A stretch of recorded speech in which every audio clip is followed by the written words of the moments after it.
People don't like to hear this, but most trauma that people experience is within the home, and it happens within the parents. Complex trauma is a series of repetitive, prolonged exposure to events or experiences that are distressing and destabilizing. If I'm working with someone who has an autoimmune disease, or even not actually, white blood cell count can be a really good indicator, or saliva cortisol, because we see this even with people who have complex trauma or childhood trauma that they haven't really resolved, and it shows up years later in life. Why does healing autoimmune disease trigger old trauma in some people? Justin Janoska is the founder of the Autoimmune Revolution and a powerful voice in the world of autoimmune healing and women's health. Inspired by his own mother's battle with Hashimoto's, Justin has dedicated his career to helping women reverse autoimmune disease, PCOS, and chronic illness naturally and holistically. with a master's in human nutrition, advanced studies in mind-body medicine, and training in trauma counseling and medical Qigong. He brings a truly integrative approach to healing. Justin's mission is clear. To challenge what we've been told is possible and to help women reclaim their health, their power, and their lives. When you feel your heartbeat, it feels like it's on a consistent pattern and time, but it's actually not. When you lose that, then that's a sign of risk for. There's a growing body of evidence showing that stress and trauma can have a major impact on the development of autoimmunity. Can you talk to us a bit about what is happening physiologically to contribute to that? To me, it comes down to. Welcome back to the Dr. Brighten Show. I'm your host, Dr. Jolene Brighten. I'm board certified in naturopathic endocrinology, a nutrition scientist, a certified sex counselor, and a certified menopause specialist. As always, I'm bringing you the latest, most up-to-date information to help you take charge of your health and take back your hormones. If you enjoy this kind of information, I invite you to visit my website, drbrighten.com, where I have a ton of free resources for you, including a newsletter that brings you some of the best information, including updates on this podcast. Now, as always, this information is brought to you cost-free, and because of that, I have to say thank you to my sponsors for making this possible. It's my aim to make sure that you can have all the tools and resources in your hands and that we end the gatekeeping. And in order to do that, I do have to get support for this podcast. Thank you so much for being here. I know your time is so valuable and so important, and it's not lost on me that you're sharing it with me right now. Don't forget to subscribe, leave a comment, or share this with a friend because it helps this podcast get out to everyone who needs it. All right, let's dive in. Why does healing autoimmune disease trigger old trauma in some people? So the first thing that comes to mind for me when I hear this is when people are going to their conventional doctor, and any doctor for that matter, what I hear a lot of the time is they're given a ton of protocols and things to do for their disease. And first off, that can be overwhelming in and of itself. And that is very stressful for people who are already under a torrent of stress. Now, what I think actually happens and is people will tell me this too, but there is a lot of this sort of, medical gaslighting. And there's also this sort of issue where doctors are being dismissive and they are blowing you off and, shooting you out the door. And while we could get into why that is and say, well, it's just because they have 15 minutes in the office with you, all that stuff, it can be re-triggering for people who have had, say, for instance, a parent who was absent, neglectful, unavailable emotionally, or a parent who had a sort of authoritative parenting style, harsh, critical, things like that. So that can mirror those sort of problems and re-trigger old wounds. And I think that is a piece of this that can, interfere with people's ability to heal. If that makes sense. No, it does. And it's interesting because I had come across this on your social media, and I think a lot of women can resonate with this. Even if you haven't suffered trauma before, we make a joke, many of my friends, raise your hand if your doctor's never gaslit you, and nobody puts their hands up because we've all experienced medical gaslighting. When you consider the DSM in my lifetime still had hysteria as a diagnosis, those practitioners are still educating future practitioners. And so there really is this theme in women's health that you should be able to take pain. Pain is normal. We hear all the time, your labs are normal when you feel awful. Or you feel absolutely awful, and you're told that's just part of being a mom. Welcome to being a woman. Oh, you're just not, exercising enough. Have you tried losing weight? And I think all of that in itself can actually be traumatic for women. But for women, what I'm hearing you say, who have this past history of maybe having parents who were not present, who were dismissive, or even overly controlling, this isn't outright abuse, but these are patterns that can affect the nervous system. And this can get brought back up as you try to heal your autoimmune disease. Yeah, exactly. And I would caution to say the word trauma, because not everybody identifies with that, and a lot of people don't actually, which is why I didn't really say that. Although, if we're honest about it, having a parent who is like that and having developmental trauma like that is indeed trauma for a lot of people. They just don't see it that way. So yeah. No, I appreciate you saying that, because I think trauma is such an odd word right now, the way it's being used. There's people who are like, everything is trauma. And then there's people that are like, stop blowing up, everything is not trauma. And it feels like a lot of push and pull where people are hesitant because people don't want to believe that you were abused, or whether it was by your parents and things like that. So I think it is a tricky word. So I appreciate you really elaborating on that. I brought up the notion that labs are normal. Women often hear this, like, your labs are normal, and you're like, but I don't feel normal.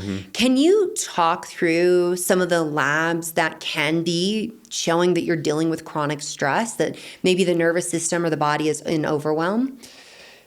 Absolutely. So I think what I hear a lot, I'll preface with this, a lot of the time I hear people say, I don't have stress, or I'm fine, I don't have any issues, whatever that is.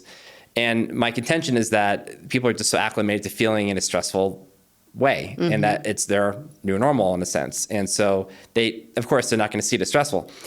And I just go, cool, maybe you're right. And let's believe that. I'm not going to say that I'm right and you're wrong kind of thing. It's your truth, and that's totally valid. What I would say is, let's look at some labs that can kind of, show us from a evidence-based standpoint if that's actually the case or not. So what I find with clients, and I run many things, but I think there's like maybe 4 or 5 that I kind of lean into to kind of prove my point in a sense, or to show them that, hey, you know what, you're in a deep survival state for whatever reason, and here's the confirmation of that. So the first thing would be, if I'm working with someone who has an autoimmune disease, or even not actually, white blood cell count can be a really good indicator, because I don't know about you, Jolene, but I see a lot of people with a very low-ish white blood cell count because they're just wiped out. I mean, they're stressed for years, and it reflects into that. So they're in an immunocompromised state. There would be also a situation where you might have low sex hormone. You might be in a situation where you have low sex hormone binding globulin levels, or albumin is another biomarker, because that comes out of the liver, and when you're under a lot of stress, you stop making those proteins. Heart rate variability is a really important one, probably the most important one, because it's a proxy for parasympathetic tone and state, and the higher the HRV, the better you are usually, and adapting to what's going on around you. When you're looking at thyroid issues and hypothyroidism, or even Hashimoto's, I'm sure you're well aware, like reverse T3 to me is very helpful, because that's going to go up in stressful states. What I think is even more useful is when you do a sort of comparison where you look at free T3 to reverse T3 ratios, because I don't know if you've seen the research on this, but as stress worsens in somebody, the reliability and accuracy of TSH, T4, and T3 go way down. But the free T3 to reverse T3 ratio, according to one study I'm thinking about, stays intact and is still reliable. So I just went, well, let's just do that math and figure it out, because that can give you an idea of like whether or not you're in a, what they call, cellular hypothyroidism, or the cell danger response kind of thing. I think there's a lot of debate around that, and it's not probably a clinically, valid test necessarily, but I just go, it's another way to assess the situation.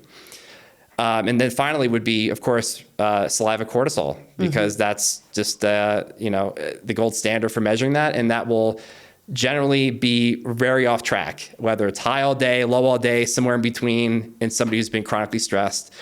And we see this even with people who have complex trauma or childhood trauma that they haven't really resolved, and it shows up years later in life. Same with CRP, C-reactive protein, that shows up in some people's blood 20 years later. So there's a lot of different ways of looking at it, but to me, those are the top 5, I think I would say. Yeah, I want to talk more about HRV and cortisol, because those definitely, if you've a past history of trauma, or even your mother had trauma in utero, so you were in your mama's belly and she experienced high levels of stress, that can affect those for life. But to your point about reverse T3, I think, it's a test that not a lot of conventional doctors are running. However, what we know from the research, they've done studies where people have major traumatic physical events like a car accident.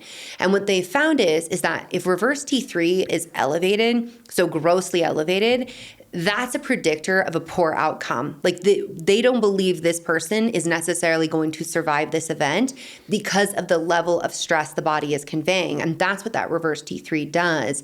I think sometimes people think like, oh, reverse T3 is like, why would we worry about that? And it's because, oftentimes as you look at the full thyroid panel, so TSH, you said, that's a brain hormone. T4 is what the thyroid makes. We convert it to T3. But if the body doesn't feel safe, it pushes into reverse T3. I like to call it the hibernation hormone, right? Because it's like gain weight, get really cranky, have no energy, hibernate like a bear, sleep 15 hours, and you're still not done sleeping because you're so exhausted. So I appreciate you bringing up that marker. I think it's a really important one, especially when you see the elevated salivary cortisol or the HRV issue. So I want to talk about heart rate variability a little bit more because I think some people listening, they're not as familiar with it. So can you explain what that is and what people should be looking for? Like, what are ideals? Yeah, so HRV is the variation in time intervals between consecutive heartbeats in milliseconds. So when you feel your heartbeat, it feels like it's on a consistent pattern and time, but it's actually not. If you measure it, it's like 0.8, 1.2, 1.1, right? And that's good. You want to have that variation. When you lose that, then that's a sign of like risk for chronic. They actually, I think in the research talk about this in terms of how it correlates with increased risk of cardiovascular events and things like that. So it's a pretty serious thing. And, I see a lot of people with, like my mother who has Hashimoto's and type 1 diabetes, like her HRV was very low for a long time. And that's expected for people, not just with autoimmunity per se sometimes. I shouldn't say all the time, but it's there. But for people who've just been, again, living chronic stressful lifestyles, not necessarily trauma, although that's part of it. We see those patterns in studies too. So I think it's a good thing for each of us to just test anyway with the Oura Ring, the Whoop Band, HRV monitors, whatever you want to do, just to get a baseline. Not me with my watch and my Oura Band. Yeah, both things, right? Yeah. The challenge with the now that we mentioned it here, the challenge with that stuff is that there's so much variability throughout the day with that, is that you can't really get a good sense of accuracy with those things if you look at it all day. What you need to do, because it could be high when you're exercising and it might be low when you're not, or whatever it is.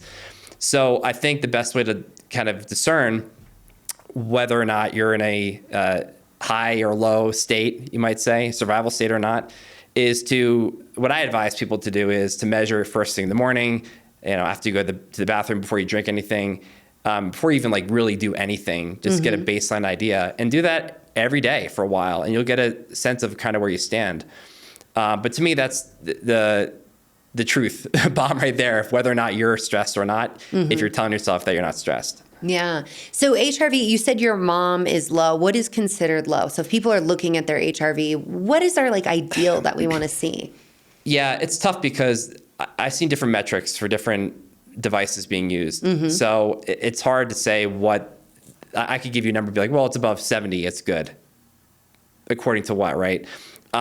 If I don't remember offhand what she was using, but I'm a little skeptical to give a number because it's also relative to what you're using. So there's different ways of, it's hard to say exactly, but from my understanding of it, what I've seen is, above 70, 80 up there is good. If you're like in the 30s, 40s, maybe a little lower, that's probably a concern. And it doesn't mean like you're going to die. It just means that you have to probably take steps to, de-stress a bit and relax a bit more in whatever way you can. Yeah. What ways has the science shown can be efficacious in improving heart rate variability? Yeah, I mean, the simplest way to explain it is probably to do nothing, although that's not realistic. To do nothing all day. Yeah, but if you don't exercise, that can have a negative impact on your HRV. Of course, right.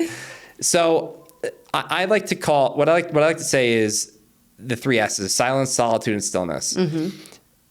That to me is a simple way to explain to somebody what they can do to give their body that signal that it's not in danger anymore. Now, it can look a million different ways. It can involve yoga and Pilates or Qigong, like what I'm into a lot these days. I know, I see all your Qigong videos and Yeah. I'm like, the man moves so slow. How is this possible?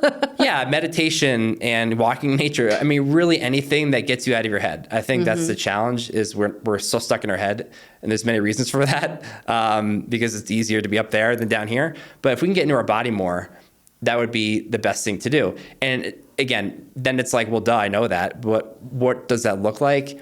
And that's all about creating the right prescription for somebody to figure out how much, is it good enough time, what does it look like, is it something you enjoy, that kind of thing. I don't have a prescription of like, you need to do meditation for an hour a day and do some Qigong like me once a week or whatever it is. It doesn't work that way, but I think anything that conveys a message to your body that you're not being a busy mom for a minute, running around all day, zipping around, you got to just set an intention to slow down a bit in a way that feels kind of enjoyable and peaceful. How do you stop being a busy mom? I Yeah. wonder. I don't know. I haven't figured it out 12 years. Well, that's the thing, right? I'm well aware of all that because that's mostly who I work with, those types of women.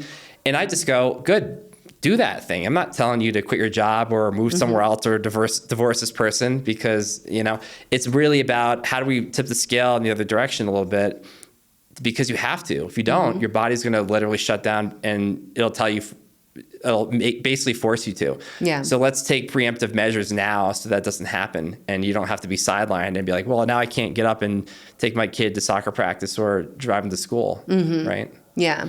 But I hear you saying like, the meditation, like these different practices, but finding those moments of peace throughout the day. Like if you are in the pickup line at school waiting for your child, I'm somebody, you put me in the car and I'm immediately stressed. I'm like, I hate being in the car more than anything. But it is something that when I find myself feeling impatient as I wait at a stoplight, I'm like, take a breath. Just here's an opportunity to notice your body, to take a breath, and finding those little moments. I want to talk about cortisol because there is this, I've called it the mom curve. It's an interesting phenomenon that I've observed in moms, and I swear it's the newborn baby starts the training of your cortisol, where cortisol is low in the morning, and then it spikes in the evening. Now, if your child is in school, I will see without a doubt, it's like from 3 to like 7 p.m., your cortisol is up. It's your child gets home, and now we are moving towards bedtime routine. I don't know if you have kids, but bedtime routine, I think, is probably the most stressful part of any parent's day. But we see these changes in cortisol. You brought up salivary cortisol being a sign that you are overly stressed. What are some of the other patterns that we can see? On that test in particular? Yeah, I agree with that. I've seen that a lot too. And I run a lot of that because I'm really curious to see what their pattern is looking like. Sometimes I'll see people who are really flatlined all day. I actually do see a lot of that more times than not. And to me, that is really a perfect example of just your body has been through a lot for a lot of reasons, but usually it's because of personality traits and patterns like we're talking about here, which is tethered to early adversity and things like that. I mean, that's sort of the connection I like to make and show to people, because it's not like you just got stressed last week because, you were at the DMV or whatever, you're at the grocery line for too long. Oh my God, DMV, another very stressful place. Yeah, exactly. But it's something that's been accumulated for a long time. And unfortunately, what happens is that when you look at some of the data, that when you have a low, your hypocortisolism, as they call it, when it's that low, when you have a stressful event, you're not going to see it on this test, but they actually show how your stress response or cortisol spike will be much higher than it would be for an average person, right? Who doesn't have, a flatline cortisol level. So it's really just a reflection of kind of what's been going on in your history in your life. Yeah. So I think that pattern is very common. I think, like we said just now, in the later part of the day, in the afternoon, evening, it's very common, and just high all day too. I mean, the low cortisol awakening response is usually what I see a lot of time, and that's kind of the most obvious sign. But either way, any way you look at it, I just go, there's obviously a problem here. But I think the clear sign that it's been chronic for too long is when it's like rock bottom. Yeah, and for people who are listening that are like, what are we talking about, cortisol curve? So cortisol is a hormone that should spike first thing in the morning. It opposes melatonin. So what everybody knows, melatonin, sleep hormone. It should come down at night. So we spike cortisol in the morning. That's that awakening response. So first thing, wake up, get your cortisol up, and then it will come down during the day. Sometimes there's a little extra blip, and then it should be lowest in the evening as we're winding down and going to sleep. So as you're talking about, having not enough in the morning, having it flatline throughout the day, which we often see with chronic stress and it's not that, unless you have Addison's disease, so people know that's a really rare but very significant autoimmune disease, you're still making cortisol, but your body's really smart and is like, cortisol is deadly if there's too much of it. Literally deletes brain cells. Lamest thing ever as a person who's been chronically stressed in the past. But with that, it's often that your body is converting it to cortisone and it's inactivating it. And again, it's like the reverse T3. This is your body's mechanism for saying we cannot survive if we stay under so much stress. We must start converting hormones that really feel like they're working against you. But I mean, making you go to bed and get away from other people who are stressful, like that's a really good thing when you are in a healing phase, right? Because your body isn't necessarily knowing, are we super stressed out because of our psychological state, or are we actually literally under attack and we do need to hide from that? Absolutely, right. So I've seen you talk about the 4 pillars that you recommend for people healing autoimmune disease. And I'd love you to just talk through these pillars of what people should be considering. Because to me, when I looked at them, I'm like, they're really like buckets of what should be considered. And it's not universal for everyone in terms of like, that's absolutely your trigger. And that's something I like about how you talk about it. It's like, this is what to consider, to investigate, right. But it's not necessarily going to be true for everyone. Right, and that's why autoimmune disease is very complicated. There's a lot of parts, and there's not really one thing that's getting you to that state, right? So I think of it in this sort of biopsychosocial model, which is looking at not just the biological factors like the cortisol and the sex hormones and the thyroid and the immune system. And then there's the environmental factors and exposures, which, the mold, the EMFs, the candida metals, et cetera. Most people will focus on those 2 things and how they influence each other. And that's great. That's necessary and needed. But I think what's happening in the space now is people are frustrated and they're not getting the results that they want because they're putting all their eggs in one basket, in a sense, thinking that the protocol for the mold or the gut health or whatever it is going to save them and fix them, which it helps them for a while. But then they're back to square one after a few months. You go through that honeymoon phase. It's very common. And my observation is that that's only half the equation. You're still missing the social factors and the psychological factors, which are, it's a big term, but like, what does that mean? Well, social factors has more to do with your relationships and who's the person you're dating. Are you in this toxic marriage or whatever that is, things like that. And also, of course, that relates to psychology and trauma and things like that. So what's going on through your head all day, the thoughts, the intrusive thoughts, the stuck emotions, things you're still harboring that you've suppressed. There's a lot of that. And it's so common that I just go, if you don't address those 2 things, then the protocols aren't going to do anything. And that's been my experience. It's just not enough because you're literally reinforcing the stress response, the cortisol issues, the HRV that's plummeting, all those things. And you can't, the immune system is obviously a very important part of this. You have to control, but it's predicated on the nervous system. So if you're not getting that under control and figuring out why or what you have to do that, then nothing really ever changes. And this is sort of the problem I've seen. So from my perspective, it's all of it. potentially, right? Yeah. But more times than not, there are deficits and things that have not been addressed within ourselves. It's all the intangible parts of healing that people have avoided, I think, or not known about. Yeah, and I agree with you. I see a lot of focus on what the environmental triggers can be, what infections you might have. And with patients, they never like it when I say this, but healing the physical body is the easy part. And I always take the approach of like, let's get you over the hurdle of some of these things that are really bogging down the system, with the idea that you will eventually graduate out of working with me, because trauma, mental, emotional support, that is not my arena. But it is absolutely, whenever patients are like, oh my God, it's healed, I'm done, I'm like, congratulations, now the real work starts. Because now that your physical body is feeling safe, now we've got to get into the nervous system. Because otherwise, if you don't address those components, you will find that you have a susceptibility, right? Because you and I might get this same exposure for food poisoning. And there are variety of reasons, I should say, as to why I'll get sick and you won't. And nervous system dysfunction is absolutely one of those key things. And I think sometimes people think it's like, well, just do I feel stressed out and frazzled, or do I not? And yet it can be patterns that we're not even conscious of, right?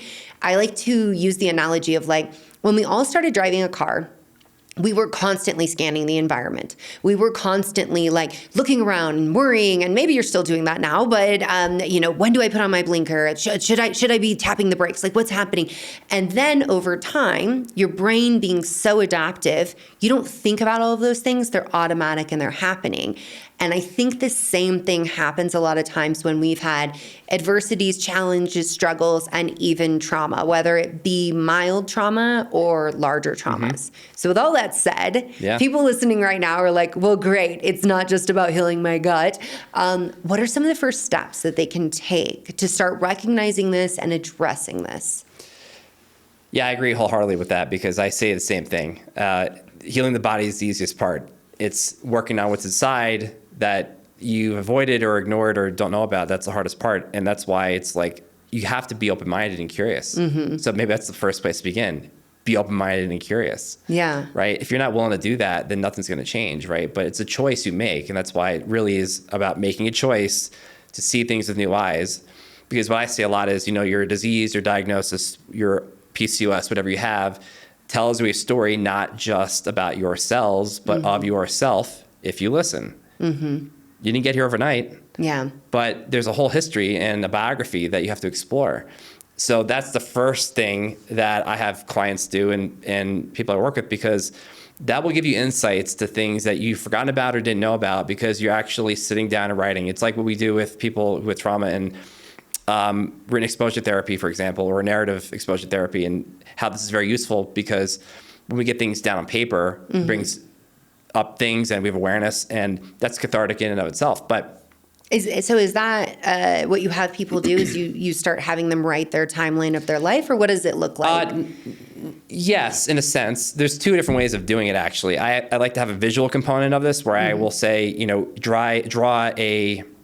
will have a visual component where they draw on a line, and the beginning is their birth, and the other point is where they are now at their age, and then thinking about, again, it's subjective, right? It's all about observing, and there's no right or wrong. You can't mess it up. But where were there major events in your life? Maybe you had COVID, your mom died, you went through a divorce, you traveled, and you were away for a year, whatever it is. Yeah. And think about those kind of major events. If there's trauma that you want to identify, put that in there too. And think about symptoms and when they started to show up. It takes a lot of thinking, and that's why it's tough for some people who maybe can't think that far back, or have brain fog or things like that. So it can be challenging, but that opens the door at least to exploring that. And then you can even tie in coping strategies and mechanisms, which I talk a lot about, because the perfectionism, the people pleasing, the peacemaking, minimizing your own needs, and all that stuff doesn't happen by accident. Okay. Do you feel like those things are basically your body trying to keep you safe, like an adaptation of the nervous system? Yes, and this is why I don't want to call it trauma, because it can be a normal adaptive response to some adversity that you had. And that's usually what it is.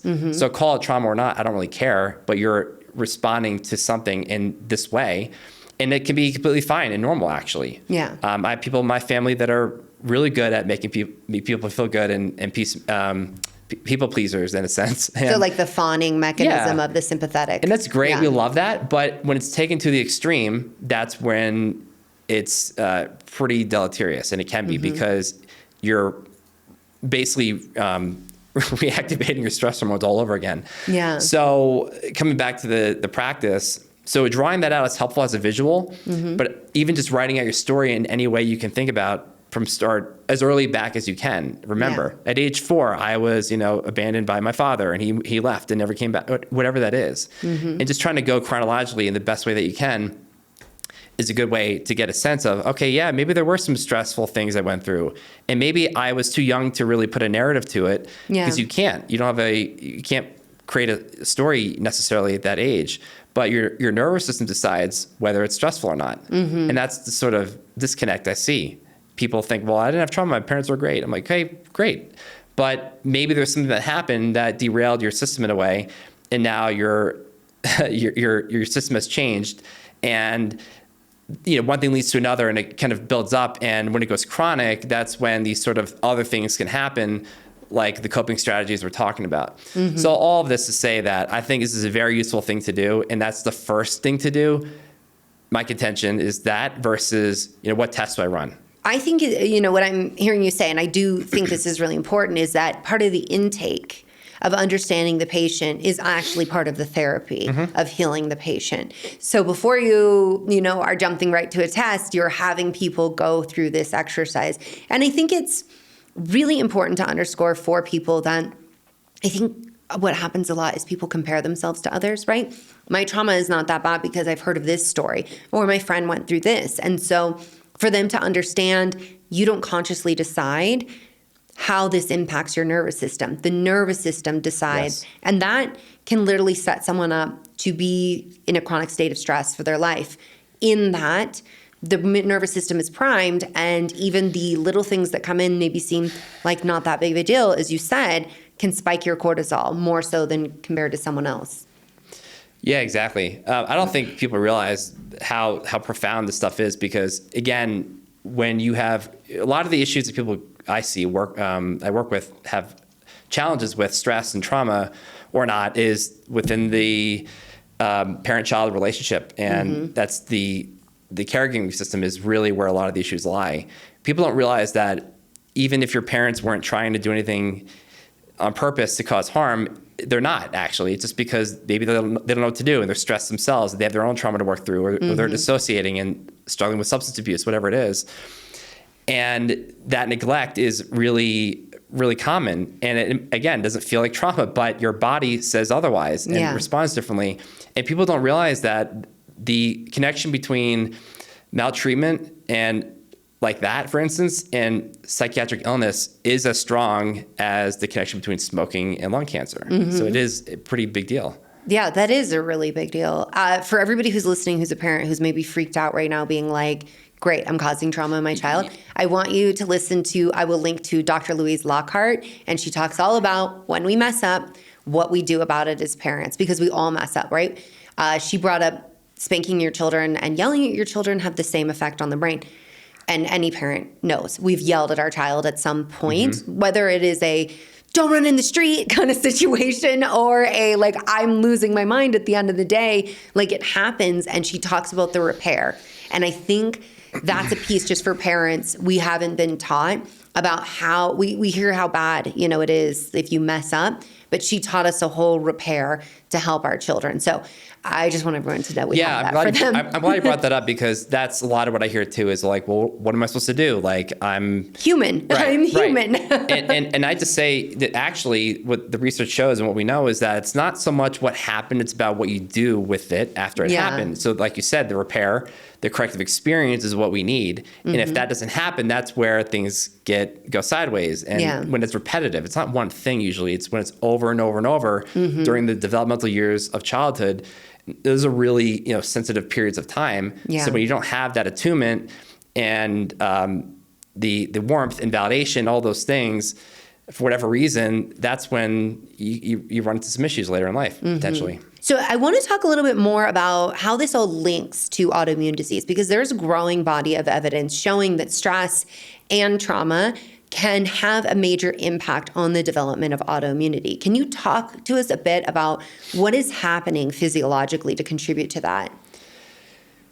So the way I look at this, and I try to explain in this sort of simplistic manner that may be a little oversimplified, but to me, it comes down to a suppressed immune system from chronic stress, starting as early as childhood potentially, and chronic inflammation from too many environmental exposures. And they're both going to influence each other, because too many exposures, infections, intoxicants, and things like that can wipe out your immune system, because it's increasing the demand. It can't keep up with it, and it wipes out, right? And then the early stress and adversity you go through weakens, changes the immune cell trafficking. It weakens your gut. Cortisol wrecks the gut lining, leaky gut, right? And now you're more prone to infections and susceptibility to things like that. So it's a two-way street. So I'm not here to say that both things are occurring at the same time for people, but I think that's what I see a lot of the time. Yeah. And you could have had no stress in your life, and all of a sudden you just got accumulated with a lot of things in the environment over the years, and now you got an autoimmune disease. That can happily happen. I just don't think that's the norm for me anymore. I think what I'm seeing is a lot of what we're talking about here, which is early life stress, which is maybe a better word to use, or early adulthood stress. And in some cases, I've had people I've seen who, in their 20s, they were sexually abused maybe, or they had a stressful job and were traveling a lot. I work with a lot of nurses, night shift workers, and that's tough on the body. So those kinds of things aren't really trauma related, are they? But they can be really problematic and lay down the foundation for immune dysregulation. So there's a lot of different angles to it, right? But I'm not sure if I answered your question. No, I definitely think that you did, in terms of how stress is affecting the immune system and contributing to that. I don't think you can be a modern human anymore and make it through even early childhood without exposure to environmental toxins. I don't even like to think about microplastics. I don't know how you feel about it, but I'm like, it's game over for humans in terms of the microplastics. Like, they're here, which is they're in our brain. Yeah. I know. It freaks me out, but that's where I tell people all the time. But your body has the ability to detox, so that's where you focus. You focus on minimizing exposure, and you focus on supporting your body and getting these things out. But we have these things that we absolutely know are endocrine disruptors, and they're interfacing with our immune system. And then when you consider that we live in the most artificial time of our species, there is a complete evolutionary mismatch between how we actually live in modern society and how the body was designed to live. And for people to understand what I mean by that, we have not evolved to walk around with computers in our hand every day and to have the sheer amount of information that's coming in.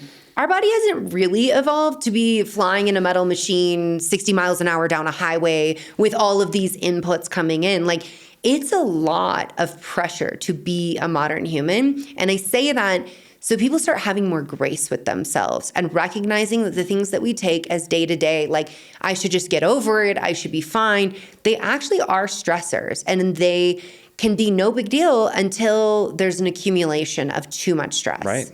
I want to point this out because you mentioned it. There is a lot of attention, like you said, on avoid this, avoid that. Like, so much that the fear of it all is actually what's keeping you stuck with your disease. I'll just say that because I think it is part of the problem. Yeah. Unfortunately, there are a lot of practitioners out there that just kind of send that message out, making you afraid of everything. And that's part of the problem, especially when you already have a programming of fear from the past, potentially. So I just go, look, avoid as much as you can, but you're not going to avoid it all. You can't. It's not the goal. The goal is to build resiliency with your immune system, which is based on mental resilience. Yeah. And that's got to be the focus, if you ask me. Okay, then how do we focus on that? That's people want to know this. Well, we kind of talked about it, but that's why it's really about how do you, it's just tough because we're programmed to operate in these patterns and these roles and identities. So we need to learn how to step away from that for a minute. And that's, again, a choice you have to make. And you do that, I think, maybe at a point when you realize that nothing is working for me. Maybe I should try doing the opposite. So that comes back to the silence and solitude. And again, it could be 10 minutes, 20 minutes, I don't care. But setting an intention to do that is so critical because we're always, running around and it's incompatible with healing. We can't regenerate and lose weight and have more energy and all the things we want if we're doing that. So you have to bring in grace and kindness to yourself. And I think that building mental resilience, this is where therapy can be obviously useful. And obviously there's a lot of tools out there to do with that and things I usually am doing with people to help them build that. But self-regulation is probably the most tangible thing and practical tool to use, which is about, I like to think of it 2 ways: having a routine for yourself in the morning to kind of regulate and get the system going at a good pace, you might say, before you're thinking about all the things going on, your to-do list and all that stuff. And that's like for me, for example, where I do my meditation, my Qigong, my affirmations, all that jazz. And then I think what's more realistic for people is to have what I call like an emergency emotional toolkit. Yeah. Emergency emotional kit, where you kind of spend a minute or two going through this sort of brief, body scan and checking in on yourself. I call it like the 4R technique. And you're going through this process of basically of recognizing what you're feeling, receiving it, holding it with space and compassion, researching in the body where it lives, if anything, and then releasing it and offering some words of compassion. Those kinds of things go a long way. But anytime you can interrupt that stress response, that's because think of it like this: every time you're stressed out about something, whatever's going on, the traffic, the kids, it's like a squirt of gasoline on the fire, it feels like, on your body. And it's doing that all the time. So I think we need to interrupt that pattern and find moments to even just breathe and doing breath work and doing Brahmari breaths and, what are those? Okay. Inhale, and humming on the exhale. Very soothing and increases vagal tone and the vagus nerve, which is all the talk these days. All those things are very important. I think it can be as simple as that if you do nothing else. Yeah. But that's the sort of stuff we have to start implementing into our routine when we need it to build more mental resilience. You brought up the vagus nerve being all the rage. We just had an episode with Dr. Nawaz Habib come out. I've known him for like 10 years, and he's been talking about the vagus nerve all of this time. And I feel like it's 2025 that finally people are like, the vagus nerve. And I'm like, Nawaz, man, you were so early. You were so early on it. But I think he's been teaching practitioners all over the world about this, that I'm like, it took 10 years for you to have your impact. But sir, it has happened. So I love that though, because the deep breathing and the humming is such a simple way to start sending basically like a safety response to your body. I think a lot of people are, some people are like, oh, deep breathing is helpful, whatever, but not realizing that when we breathe in just the upper part of our chest cavity, we're activating all of these muscles that are causing compression on the vagus nerve. It's actually a stressful way to breathe, but it also sends this stress signal as well. And so that's simple. I love simple things like that, like just take a deep breath and hum it on the way out. This is something, I have 2 boys that I do with them, and like kids will hum. They like any excuse to make noise. They love making noise, but humming is such a good way to help them with regulating their nervous system. Yes. And for people who struggle with sleep, this will help your bedtime routine and your kids' bedtime routine. So I love that super simple one. You brought up weight loss, and I know you have a new book talking about the impact of dieting in women and how that has affected their health. What roles does this, does chronic dieting and really the pressures of society on us, essentially not taking up too much space? I mean, that's really what women are told, is be as thin as possible, be as small as possible, be as invisible as possible, take up as little space as possible. What is this doing to women's health overall? Yeah, it's a real issue. And unfortunately, I've seen a lot of this where women as adults now will tell me, I had an aunt or my mom who told me at 7 years old to go on a diet, or you're too fat and you need to lose weight. It's more common, and I'm sure that it speaks to somebody out there because it's a real issue. And that's sort of like psychic injury that starts to plant the seed when it's repetitive of trauma. Don't call it trauma or not, but or call it trauma or not, but that's the sort of stuff that really can really skew people's perception of their body image, and sort of body dysmorphia comes up in disordered eating and eating disorders. I've seen a lot of this in women who are in the young 20s, and then they go on these stints of dieting and, like you said, trying to get to the smallest size possible, or they do competitions, and it's a whole other world, but it can go to that extreme. And that's one way that kind of shows up. But then you have people who are older women in their 40s, 50s perhaps, who are trying to lose weight and are struggling because of their disease, their PCOS, their Hashimoto's, what have you. And that's a whole other challenge in and of itself. But then you tie in what we're talking about right here with nervous system dysfunction and dysregulation and psychic injuries and things like that from the past that fit into this. And then we're under eating, we're over exercising, and that is exactly the opposite of what people need to be doing, because it's reinforcing the stress that's already underneath it all, right? Yeah. So there's a lot of layers to this that can sometimes happen. And this is why it's frustrating for a lot of women who are like, I'm doing all the right things. I'm like, I know you are, but it's not about that anymore. It's about all the other stuff. Does that make sense? Yeah, no, it definitely does. I'm curious, you brought up like the middle-aged woman who's trying to lose weight, but maybe she's in perimenopause, maybe she has PCOS, maybe she has diabetes, she has Hashimoto's, like, right, there's a lot of things that contribute. You have these influencers out there, typically in their early 20s, saying, your disease is not an excuse. We see this a lot with PCOS and perimenopause. That's not an excuse. You should just be working harder. What do you think that's doing to people psychologically? My gosh, I don't, I've never been a woman? Yeah, exactly. Yeah, so it's fair.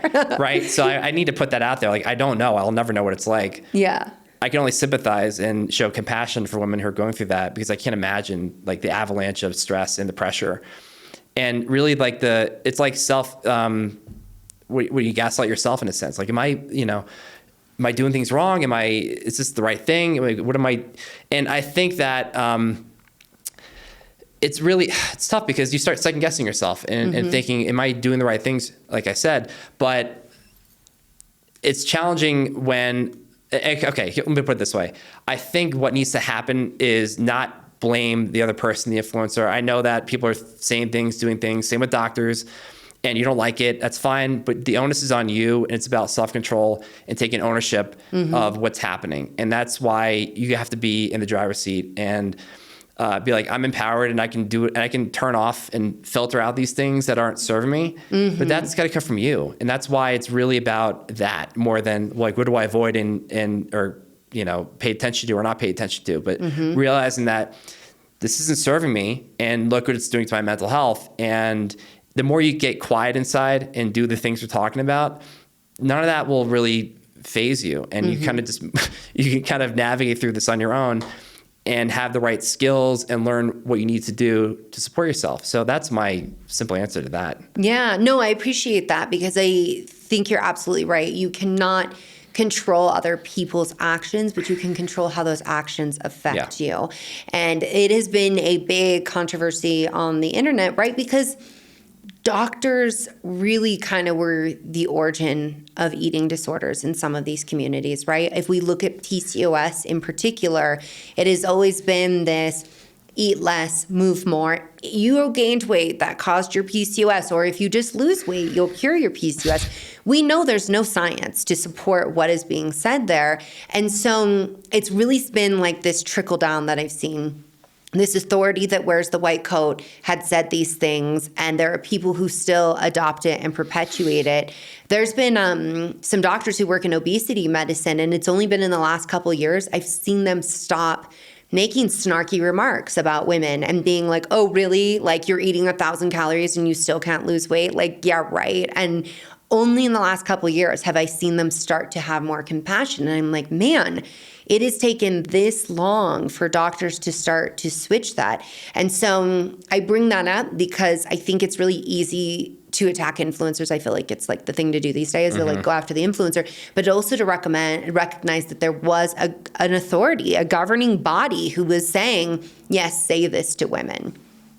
Yeah, absolutely. It's unfortunate. It's just a travesty, honestly, that's been like this for so long. with the medical system and social media is one thing that might be like that for a while. Yeah. But again, what are you going to change? The only thing you can change is you. And that's, it's got to be the focus. I agree with that. So in your book, do you walk people through like an eating style, or how do you go about addressing some of these issues that come up with diet? So the focus of that book is a lot of things I'm trying to tackle in that. And if you're hearing what we're saying here and what I'm saying, it's kind of connecting the dots with all these things, childhood diversity, and how that paves the way for metabolic issues later in life, eating disorders, disordered eating, body dysmorphia, things like that, and how those things collectively can, kind of catapult you to chronic illnesses and metabolic dysfunction. So there's a spectrum. It's like not one thing, right? In the book, I talk about how to repair your metabolism in a sense, because what I've learned is that the way we're doing it is just actually adding more fuel to the fire and worsening the situation by undereating and doubling down on our efforts. And it's not about that. It's actually doing the opposite, especially when you're approaching perimenopause and things like that, and you're more stress sensitive and you don't have progesterone and all those things as a buffer to cortisol, right? So that's a whole other thing. But what I walk people through is how to really approach this in a more sensible way, which is going to be counter to what they've been doing. And that's, going to feel weird, but it's actually what makes sense and what I see what works the best. And I'm also, of course, my favorite chapter is chapter 8, which is about identity change and restructuring, because it's really about all that at the end of the day. If the person, if the person that got you sick, you are not going to be able to change the disease or whatever you have until you change the person, the person that got you sick, let's put it this way, cannot be the same person that gets you better. So something has to change underneath all that. Doesn't mean you have to change your name and move somewhere else. I'm not saying that, but you have to discard, discharge, unburden from some of the things that you've been holding on to, suppressed feelings and shame and unworthiness, inadequacy, all these sort of things that kind of lurking in the background for a lot of people. They don't realize it, which is why I think a lot of people diet and why they get attached to their body image and struggle with this coping strategy with food and whatever it is. It can look a lot of ways. I'm trying to bring awareness to a lot of this because people, I don't think, see this. And if you can see this within yourself and be like, wow, you know what? It really is an invitation to be like, hey, is this possible? Can you see how this might link to this? And if it does, then I think that's already a huge win, because now you have an opportunity to look at your health and your actions and choices differently than before.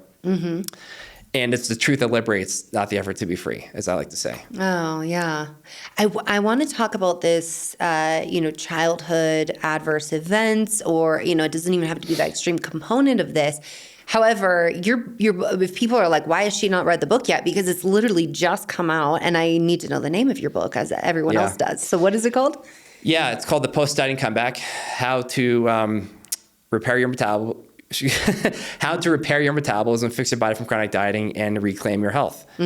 So I'm trying to accomplish a lot within it, but in a nutshell, it's about, fixing your metabolism so you can lose weight, have energy, all those things. But let's also question why it got that way in the first place and do what we can to make sure it doesn't happen again. That's really the point of it. You keep saying you're trying to do a lot, but it sounds to me like you're trying to take a holistic approach. Like you're trying to have people look at all of the pieces, which... Right. When you compare it to other books, might feel like a lot, because there are, let's face it, there's a lot of health books out there that are like, do this one thing and you will have tremendous results. And every practitioner is like, it doesn't really work like that. It's not always necessarily the author too. As somebody who's worked with publishers, sometimes the publisher's PR is like, this is what we got to do to get Barnes & Nobles to put it on the shelf. So it's just like, I don't blame the authors for that so much, but it is something that I think we are a culture of quick fixes, of the one thing, the magic bullet, the one pill, and it's just not that way. Now I want to go to the piece because you brought up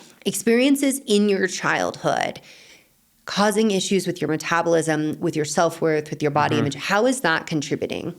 So at a physiological level, we talked about the cortisol and all that stuff, which is the one thing I'll say right out of the gate. That's definitely going to probably play a role, although it may not be obvious, because usually it's a cumulative effect. And there's things that, you're stressed in childhood, you're stressed during adolescence, when you're trying to feel accepted and belong in a community with friends. And then there's early adult stress in the romantic relationship that didn't work out, all that stuff, and job stress and all that. So there's that component. But for me, I like to really... harp on the coping strategies and behaviors and personality traits, because that's kind of the thing that even for women who are in their 50s or middle-aged, they're still living in these patterns that is just reinforcing the problem, because they still have parts within themselves they have to heal. Like the 8-year-old child within themselves who is still feeling unworthy, inadequate, and has grief or resentment or whatever it is. Mm-hmm. And we already know, if we get into the quantum stuff, that is all that stuff. Wait, what's the quantum stuff? No one's going to know that. Some people are probably going to know that, but I want everyone on the same page. The whole body of science looking at quantum metabolism, quantum physics, and how everything is energy, right? Mm-hmm. And so if we look at it from this model of everything's energy and the biochemistry is just an effect of that, in a sense, that emotions, and we haven't been able to prove this yet. I think one day it will happen where we can do a test and show this emotion is doing this to the body, and here's the consequence. I think Chinese medicine has been onto that for a very long time. They'll say there's certain ways that when you're having liver issues can be repressed anger and things that you're holding on. We just don't have a way to actually measure it and validate it. Yes, exactly. But we know something's happening, though. Emotions are doing something. They're changing the cells and making an influence in some shape or form. Mm-hmm. So that has to be, this is why I just go, we don't need a test to kind of prove anything. We just know that those lower vibrational, fear-based energetic states are not helpful for anybody. If we're living with that, now for 5 minutes is one thing, but when you're living with that for years, it's another. Mm-hmm. So, but that's laying the groundwork for these patterns and why we have these personality traits where, perfectionism and workaholism and, whatever addictive or compulsive habit you have, which is why I talk about the issues we have with food and body image and dieting and things like that. They can all be coping strategies. Doesn't mean it is for everybody, but those are outlets, right? And they're all normal and adaptive and necessary, actually, until they become maladaptive and interfere with your life. So that's how I kind of see the connection there. Yeah, I like to use an analogy with patients when it comes to emotions, is that emotions are like your house, and you are allowed to go to every room in your house and explore them all. Mm-hmm. But if you get stuck in a room and you can't ever get out of that room, or you're having, you feel like you take one step out just to be pulled back in, now we've got an issue with that. So I like you bringing up that, you can feel all the things. It's just, are you stuck in feeling those things and being in those emotions? So, I want to talk a little bit more about complex trauma, because that's something you brought up early in this conversation. And I wanted to ask that, but we're coming back now. What is complex trauma for people who haven't heard that before? Right. So basically, it is a series of, repetitive, prolonged exposure to events or experiences that are distressing and destabilizing. Mm-hmm. In a nutshell, it comes back to the caregiving system and what happens within the parent-child relationship, the child-caregiver relationship. Yeah. Most trauma, people don't like to hear this, but most trauma that people experience is within the home, and it happens within the parents. Mm-hmm. I'm not here to say your parents are bad or that you're a bad parent. It's more about understanding that we think trauma has to do with the natural disaster. I live in Nashville. We had the hurricane. Yeah, that's a traumatic thing. Mm-hmm. And it was for a lot of us and still is. But we have to look and realize that those capital T traumas are definitely valid, but what most people are dealing with are the lowercase t stuff, which is what we call acts of omission. Not feeling safe and not getting your needs met. Mm-hmm. Not getting your needs met doesn't feel like a trauma for people because they just don't see it that way. Yeah. But that's actually what most people are dealing with. So when you have complex trauma, again, that's sort of a way of explaining how it's been chronic for a long period of time for people, which it can be, but you can also have, moments where that happened and it didn't affect you really at all. And this is where it's tricky because I don't decide whether it's trauma or not. You don't. Even in a sense, depending on your age, you don't get to either. Yeah. It's self-identified though, and you decide whether something is or not. If it overwhelms your ability to cope, then that is by definition traumatic, right? So the developmental trauma kind of ties into the discussion of complex trauma because it has to do with what goes on in the home, and it has mostly to do with, again, not just neglect, like physical or emotional neglect, but it obviously can include sexual or physical abuse too. Yeah. So what are some signs that someone has experienced complex trauma? Because they may we know sometimes we compartmentalize things. Yeah. We're also not bringing it to the forefront of our mind, but there are ways that it can show up in the body, an expression that complex trauma may be present. So I spoke about this recently on my Instagram stories, but there's a lot of ways, of course, a lot of clues. I think the one thing that sticks out for me, especially when I think about myself, is attachment styles, because that is, again, doesn't mean it was you have trauma per se, but that's a clue that there's something that maybe didn't go the way it should have, perhaps, for whatever reason. And now it's a problem because you're still attracting, and I work with women who seem to be stuck in the same cycle of people, men who are emotionally unavailable, and this guy who's a narcissist apparently, and all this stuff, right? And all that to say that that's not by accident necessarily. I'm not going to generalize here, but a lot of this has to do with, I'm trying to be very, very careful with what I say here, but with what happened within ourselves and what didn't happen with our parents, because if our emotional needs don't get met, we're going to find them somewhere else. If we feel a lack of security and safety, we're going to find that somewhere else too. Yeah. And this shows up a lot of times in romantic relationships, right? This is why we talk about the anxious, preoccupied attachment style and the avoidant personality, right? Those kinds of things are quite common, actually. And I just go, okay, well, maybe there's something to that. Like, what happened in your life? What was going on within your parents' life and all that stuff? What's also really interesting is that a lot of people didn't have necessarily anything happen to them, but through secondary trauma of witnessing what's going on in the home with their parents fighting all the time and violence and things like that, that can be another source of trauma too. Yeah. In fact, we already know that that kind of trauma is just as deleterious to human health as a sexual or physical abuse.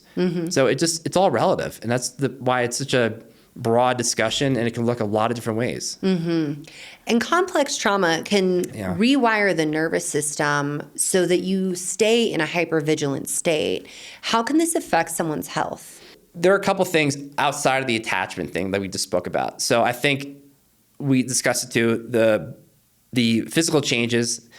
I'm thinking of a client, somebody recently who I've been working with who has fibromyalgia, right? There's a lot of that going on, and there's a lot of reasons for why that is. But to me, I immediately I look at it from a trauma-focused lens, because people are given these terms, right? And fibromyalgia and POTS and dysautonomia, to me, it's all stress. And it might include trauma and complex trauma like we're talking here. But and when you look at their history, you can kind of see these connections. So I think physical health has to be, of course, part of the discussion here. I think cognitive difficulties, now when you're looking at kids, it's a whole different kind of angle. But if we're thinking about cognitive issues, brain fog and forgetfulness and difficulty thinking and remembering things, and now you're hearing this, you're like, well, this overlaps with my hypothyroidism or my, this is why it's tricky, because there's a lot of overlap. But we just want to kind of consider all of these, I think, is what I'm saying. The coping strategies, like we talked about, the personality traits are a dead giveaway for me. And then what else? Emotional dysregulation and low self-concept or low self-esteem, and doubting your ability to do things and lacking identity and a sense of purpose in life. Like, there's a lot of the psychospiritual stuff is not something that I think is discussed enough in this space. And I think it needs to be, because if you're just spending every waking moment of your life working on your health, like, why are you here? Right? So these are the kinds of ways I look at it. Yeah. Per the science, what are some of the most effective ways to heal complex trauma? So it's a big question, and I think everyone has a different opinion around it. I know plant medicine is a thing, and we can certainly do those things. It's not my go-to, and it's actually not easily accessible right now, so we're not going to do that. But here's the thing. That stuff has that sort of message. I'll just say this out real quick. The plant medicine stuff is great, especially MDMA and the research around all that, but the problem is that it has this kind of like undertone of like, it'll just get you out of your trauma real quick if you do this, do this round of psilocybin or whatever it is. But it doesn't really work that way. You can't shortcut your way out of these problems, especially trauma. And so outside of that, I like to use a lot of, I'm doing my doctorate degree right now in trauma counseling. So we discuss a lot of these things right now. And CBT and talk therapy is obviously always in the discussion. There's nothing wrong with that. I do that stuff too with clients, but I will say there's a lot of neurodivergent women who get pushed to the CBT and it does nothing for them. Right. Yeah. You know, what is it? Like the nervous system is 6 million years old and the brain is 200,000 years old, something like that. And there's a huge, gap, right? Mm-hmm. We have to train the nervous system and work at it from that angle, basically somatic-based practices. What are somatic-based practices for people who don't know? So getting in your body. So expressive arts, for example, is a thing I like to use a lot. And that can look like dance and music and sound and, Qigong and yoga and a lot of things like that, of course. Anything that gets you out of your head into your body, in a sense. Yeah. Right? And a lot of times with therapies, they're blending a lot of this.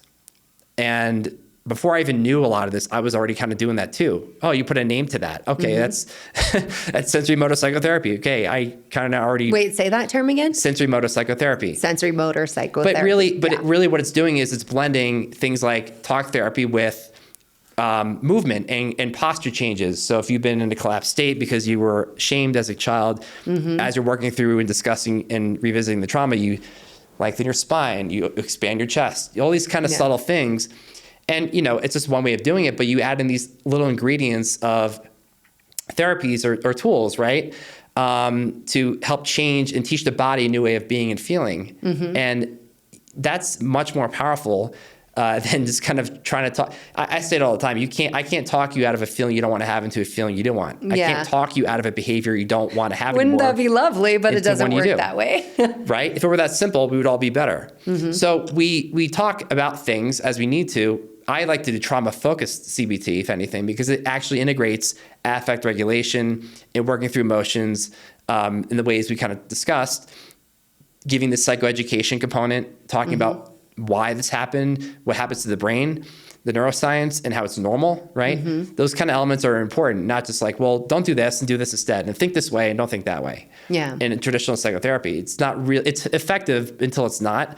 So I like that kind of stuff in conjunction with the body-based stuff. And expressive arts is really great because for a child, for instance, it works really, really well because they don't have the language to put into context what's going on. I had a parent who I was working with, and she has a 10-year-old, quick story, and she has Crohn's disease. How does a 10-year-old get Crohn's disease? I don't know if you've seen much of that at that age, it's rare, but I've seen 8-year-olds with Hashimoto's. Right. Yeah. So I just go, why is that? I'm curious. And come to find out, before she was even 1, they were almost, somebody came into the home and tried to kill them. It was really and that's an example of she felt the shock of that and the stress of that, I'm sure. Yeah. And that had probably something to do with it. I don't know. Obviously, it's a guess, but I think that has something to do with it. So all of this to say, when you can have a child, or somebody, even just adults, it works really well too. Just, draw me a picture of your symptom. How does this emotion feel? Using body outlines and trying to express what the mind can't really put into words, which works for kids too. That kind of stuff is really, really great. And that's already therapeutic by itself. It's self-regulating and it gets you to tap into some aspects of your past and memory that they call it implicit memory, the things that are stored in the senses. So the sounds, the smells, the touch, the sensations like that, where a lot of trauma gets stored and you don't have a narrative recollection of what happened necessarily. So if you can hit it from that angle, that is actually easier, more effective sometimes, and it keeps people away from having to recall and repeat the thing they've already done 20 times with their therapist. Yeah. Let's go through some tangible things people can do, because you've mentioned drawing how the emotions feel. You've mentioned dancing, but I imagine it's not just dancing. It's salsa dancing. This is salsa dancing. That is the one. But can you give us how, if someone's going to get in their body? So we know there's practices like doing Qigong, Tai Chi, yoga, where you're mindful, you're breathing, you're present. But how does dancing, how do we incorporate that? So it's not really dancing, I think, to your point. It's more about body shaking, you might call it. Okay. It depends on the situation. Someone might call that dancing. It's like shaking around. It's going to depend. So if I have somebody with who's in a deep freeze response maybe, or is really shut down. What does that look collapse state? Again, you look at posture. Posture tells you a lot about somebody. Symptoms tell you a lot. I immediately am going to sit up. Yeah, I know. Right. So with movement, it's really about movement. And that's why it's more practical for the average person, and just to move your body in a way that feels good, but also to drop in and notice sensations and what comes up as you do it. A lot of the work I do is not really got a game plan per se, as far as we're going to go into with this intention and get rid of this issue. It's got to be more spontaneous in a sense, and where you explore and you get curious to see what happens in the moment. And this is where insights and revelations can happen. So yoga-based movements are really good too. I have on my team, we have a therapist who teaches a lot of this, and it's more about teaching your body a different sort of movement pattern that signals safety and resilience. Yeah. So if you're used to vulnerable, you grew up in a very vulnerable situation, and you were abused or neglected, whatever that is, you might change your posture or do something that like doing a star. So my son actually developed PANDAS, which is an autoimmune condition of the brain, and that was a pose that was recommended by psychologists, by neurologists, by functional neurologists. Literally everybody was like, get him to take up as much space as possible. And what's interesting is when you look at the research, I believe it's Amy Cuddy who did a TED Talk on this. I don't know if you've seen that, but the collapse state, cortisol goes up, hands on the hips, feet wide, stress hormones are coming down. And so there is a lot to be said about posture. Get back to the star. You were saying the star pose. That's right. I bet there's others. Absolutely right. So all that does is teach your body, like, we can be expansive and be safe in this position. And which is an incredibly vulnerable position. Of course it is. Yeah. That's why we do it. But in a very gradual way, and usually with, somebody who's going to guide you through it. And this is why you kind of have to play with these things. I'd like to say it like, it's like going on, I like to describe it like this. It's like going to the store, trying on a pair of jeans, and like, does this fit? No, maybe I'll try this size, and maybe this one works. You don't really know, actually, until you experiment and play with it. Yeah. Which is why taking a multimodal approach is the best way to do it. So dancing and movement might be great for somebody who's been in a shutdown state like we're talking here, and it might be annoying and bothersome for another. So I don't get attached to it, and you don't want to be that way either. Yeah. But I think what we said here about put your hands on your hips and things like that, we call that body-oriented processes. And that's one of these things that is, again, signaling your body telling your body that, we don't need to be in this defensive stance anymore. We have space, and it's safe to, change, and teaching your body through the nervous system that it's okay to do that. And it doesn't happen in one shot. You have to do over and over and over. There's a lot of like things and habits and things you practice and do on a daily basis to kind of reinstall that new belief and idea. What are other ways that people's posture is telling you that like they may be struggling in their nervous system? Well, it's hard to say. when you're working with people who are busy and workaholics and stuck in perfectionism or never slowing down, that's a totally different state than being in a collapsed state, right? You might just be frantic and running around. I'm not going to know what your posture is in that state, but that, to me, it would be more helpful to look at than, and am I being standoffish today because I'm standing like this? And because those things actually matter too, in a sense, you might say, is that people kind of have, we're sitting like this, right? And relaxed, and that stuff actually matters. If you're kind of on the defense, you're going to turn your shoulder away. You're going to look the other way. You're not going to look someone in the eye. All these kinds of things are very subtle, but that's sort of something that you don't notice because you're not looking at yourself. Yeah. So in the therapeutic setting, these things can be picked up perhaps. I don't see a lot of that. I see people who are just mostly kind of in their head a lot and don't display like trauma, classic, PTSD like trauma symptoms. And so it's not easy to discern necessarily, but they're just clues you look for. Yeah. That's all. So we've talked about a few things. We've talked about moving in your body, drawing the emotions you talked about earlier on, mapping through what life has looked like, whether you're drawing or you're journaling that. Someone listening to this podcast right now, they're struggling with autoimmune disease, they're struggling with nervous system dysregulation. What are some other things they might be able to implement on their own? So within the United States, there are significant barriers for people to be able to access healthcare, and we certainly know there's a lot of stigma around mental health. So I'm just thinking right now, somebody's like, I just need some support, whether it be things that can help support nervous system dysregulation, autoimmunity. I'm just wondering if you have other tools that you recommend that, like, everybody might be wanting to try doing this. The challenge, I think, is finding solidarity and community with people that are like-minded and will help teach your nervous system as well to be different. Mm-hmm. And this is one of the things I see too, is that if you're constantly involved and around emotionally mature people or a partner who is not supportive and is kind of, again, modeling your father who is neglectful or abusive, like this stuff happens, it's going to be virtually impossible to control your autoimmune disease or get better. Mm-hmm. I'm not saying it's easy to get out of that. I'm not even going to tell you to get out of that relationship either. That's only something you can do. But what you can do is try to balance that out with opportunities with people who can bring you that calmness and composure and to feel seen and validated in a way that, you haven't really felt before. You need that. And we need community, because without that, that's, I think, the hardest reason, the biggest reason why we don't maybe get where we want to go, because our nervous system is just flooded with all these insults from the world we live in, and we don't have anything to counterbalance that.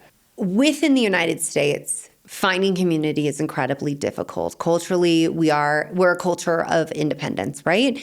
While you're in school, it is easy to meet friends and make this community. What does an adult do now? Like, what do you recommend to your clients when they're like, but I don't have community? How do I seek that out?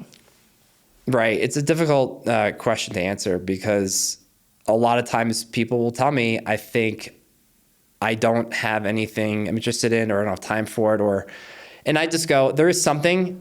Think about what you used to like to do. And you start to have these sort of questions come up, and you dig into this. That way it can be a doorway to figuring out, what are you passionate about?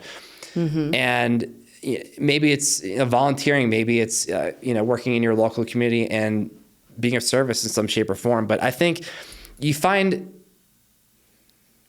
it's tricky, because some people don't know anything but stress. Yeah. And this is why I'm cautious with saying these things, because it's not that easy to just be like, well, you like to play tennis, go find a community of people who like to play tennis. It's not, that can happen and be easy for some people, but I think you got to think about the simplest thing, like what makes you feel good.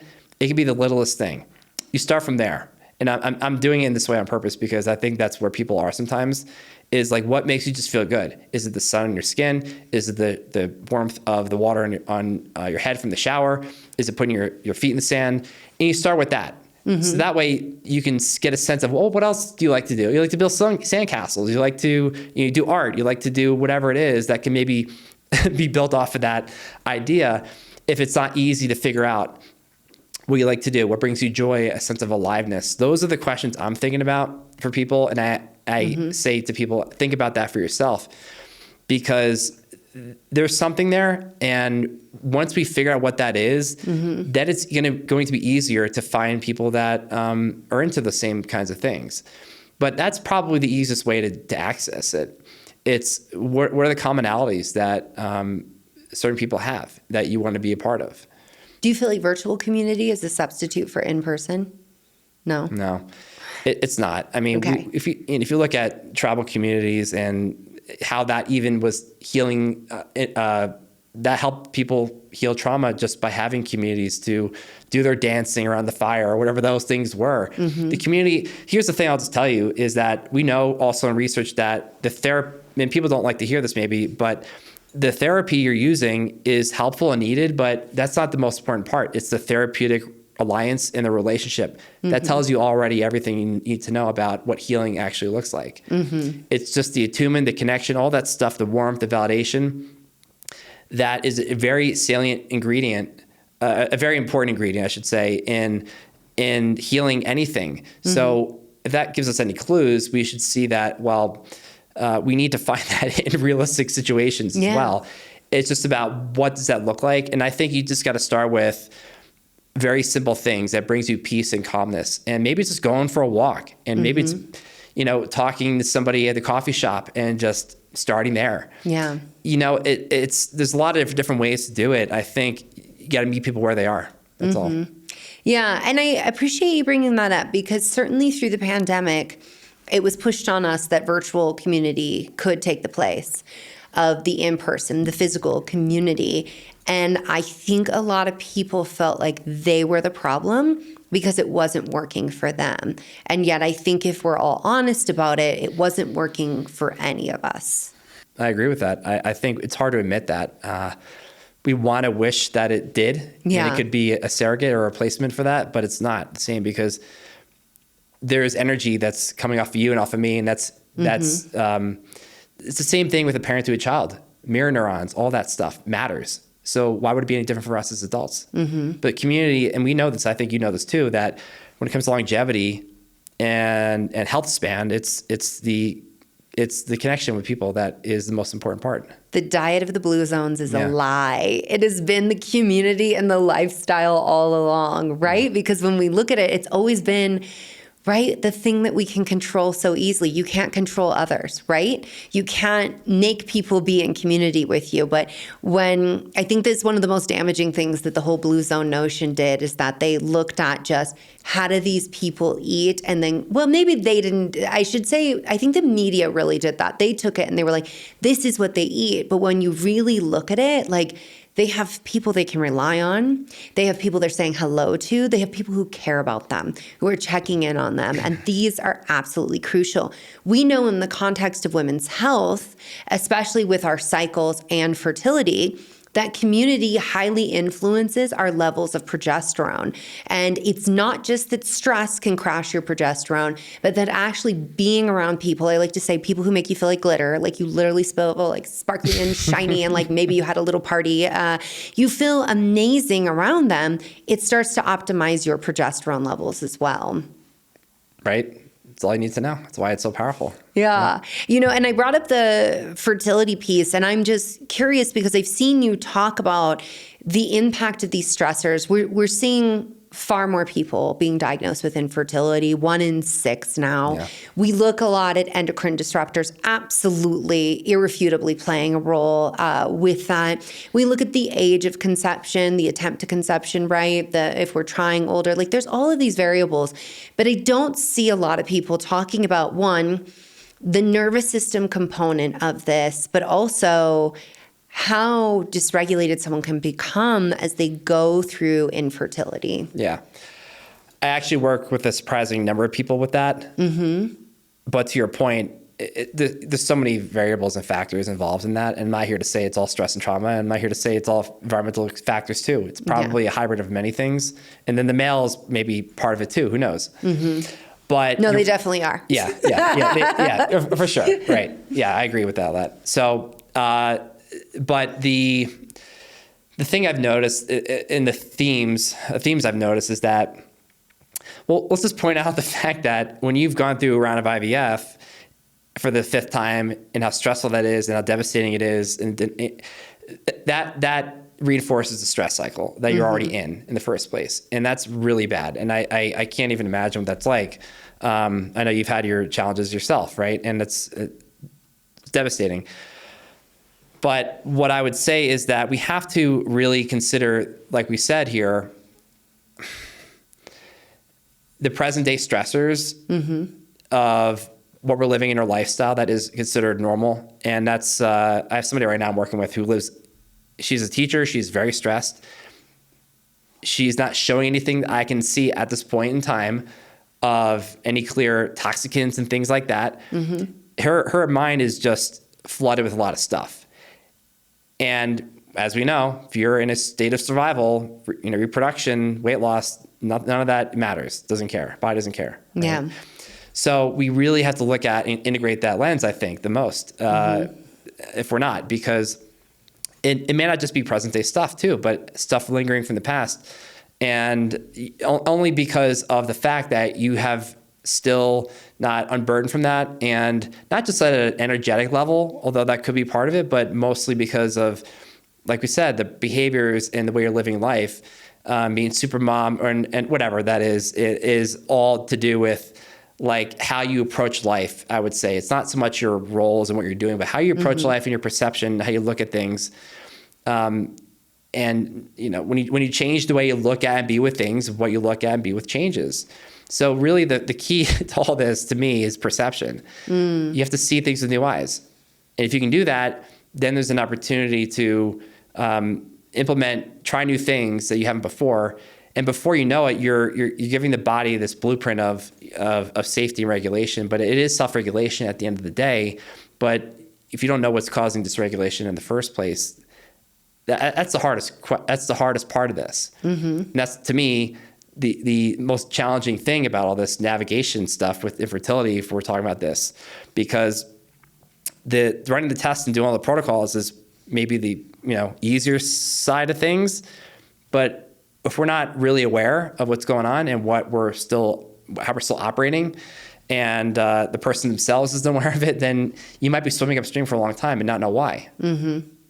How does one go about seeing things through new eyes? Because it sounds really easy when you say it, but then when I think about it, I'm like, yeah, that actually could be tricky. All that really means is having a beginner's mind. One of the things that my therapist and teacher says is, what would this moment be like without your thoughts about it, right? What's the truth that is always here? The awareness is always here.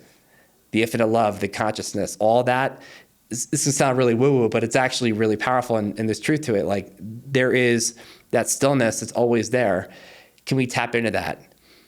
And this is why practices like Tai Chi and Qigong and meditation and all these other things can help you access that. Which is why I continue to bring that stuff back up, because breathing and breath work is great at the moment, but if you can really find moments where extended periods of time where you do these things, you're going to find yourself looking at things differently. And you'll all of a sudden, and I noticed this for myself after many, years later, I was like, wait a minute, I'm not approaching this like I used to. I'm not freaking out about this, or I'm not as impatient as I used to be. I was very impatient for a lot of years, a lot of time. And this stuff kind of happens organically. And it's why it's so powerful, because your brain is changing and the neural rewiring is happening. The neuroplastic changes are happening. And so all I'm saying is, my encouragement is to see things in new eyes by way of having a beginner's mind, being curious instead of creating an opinion about everything. And it's not easy to do that. I still do it too, right? But if we can drop in to our body, that's where there's an opportunity to do that. But it's like setting an intention is more of what that is.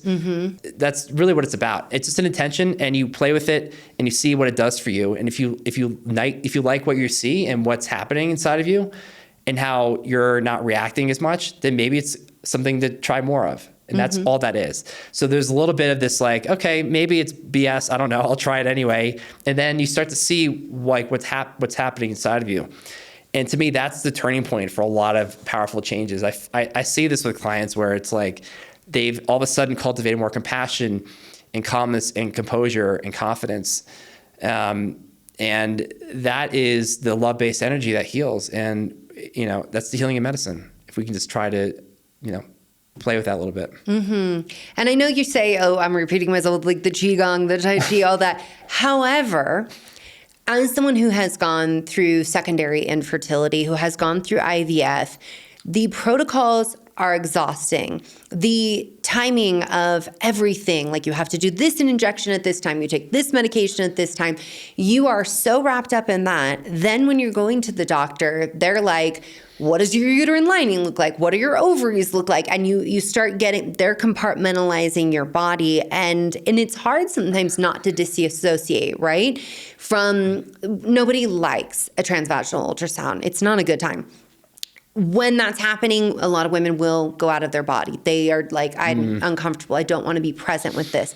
It's also hard when you feel like your body is failing you and betraying you, and you're questioning, like, why am I broken? Well, I see every pregnancy announcement out there, that you do start to separate from your body. And being that I worked with so many patients through this and then going through it myself, I had that insight, thank you to my patients for that when it started to happen in my own body, I'm like, whoa, wait a minute. Like, this is my body. This is my house. This is where I live. I own this space, and I will stay in and claim this space. And so I think what you're talking about things that bring you back in your body, are so very crucial when people are dealing with infertility, because so much is happening in your head all the time. And the component of feeling disconnected, disjointed from your body. So I think it's just a really important thing if people are like, yeah, he said that already. Yeah, listen, because the reality is that the majority of us know what we should be doing, but we're not actually doing it. And I catch myself in that as well. What advice do you have for women? Because I hear this a lot, where women are like, I can't see someone's pregnancy announcements. I get really upset about it. For me, I mean, I had a friend who was close to me, and she's like, when she told me she was pregnant, she was like, listen, if you don't want to talk to me and like for a couple of years because it's too much for you, I get it. I was like, yeah, right. Like, do you know how hard it is to have a good friend? Like, I'm not going to give up this friendship. And also, like, you having joy in this world adds more joy to this world. It doesn't take away anything from me. You having a baby, a healthy pregnancy, that isn't taking anything from me. So, and I will say that I was able to be in that place because of how much work I have done working with therapists and counselors for like 2 decades of my life. But it's not so easy for everyone else. And I'm going to also say, you never know when you get triggered. I was in a department store, and I got lost, and I looked up, and there was a pregnant mannequin, and I like lost it. I was like crying, and I was like, why am I crying? I'm like, because I'm like, even the mannequin's pregnant and you're not. And I was like, I thought I was handling it, but it hits you out of nowhere. So I'm just curious for like, what can women be doing to, really support that, but also when it happens, that happened in public, when it happens, what are some of the best course of action? Not like this is what you should do, but here's some things that could help you.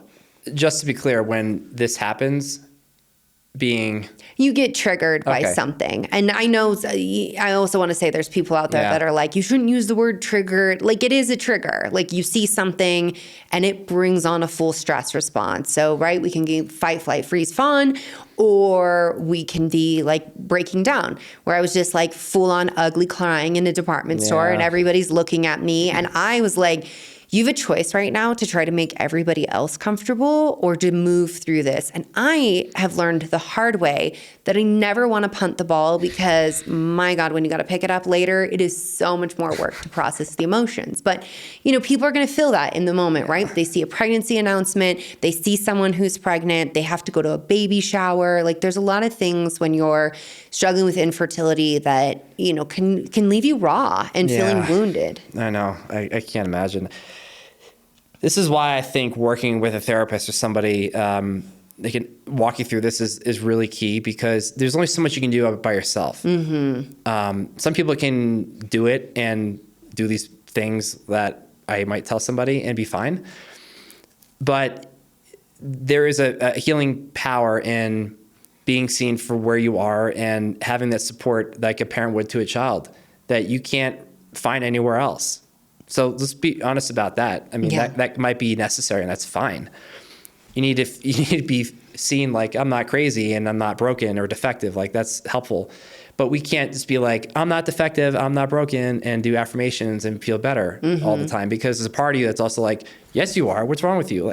Like that's what happens, right? Yeah, the dueling voices. Right, the parts within us, right? And that's why I do a lot of internal family systems work with clients, because that stuff hits on the parts within ourselves and how we can build a relationship with them to reach a common ground. But anyway, if you don't do that, I think at the very least, I'm going to come back to the tenets of Buddhism, and what I've learned over the years is the loving kindness and the compassion. And that can look a lot of ways. It doesn't mean like, may I be free from suffering? That can be part of it, necessary, but it also can show up through, physical activities and things you do for yourself and whatever self-care looks like for you.